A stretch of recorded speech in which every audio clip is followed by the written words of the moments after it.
ब्रह्ममुरारिसुराचितलिङ्गं निर्मलभासितशोभितलिङ्गं जन्मज दुःखविनाशकलिङ्गं तत्प्रणमामि सदा शिवलिङ्गम्।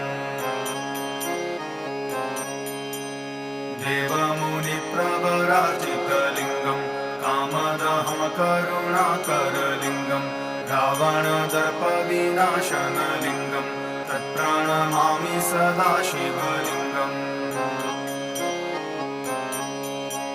सर्वसुगन्धिसुलेपितलिङ्गं बुद्धिविवर्धनकारणलिङ्गं सिद्धसुरासुरवन्दितलिङ्गं तत्प्रणमामि सदा शिवलिङ्गम्।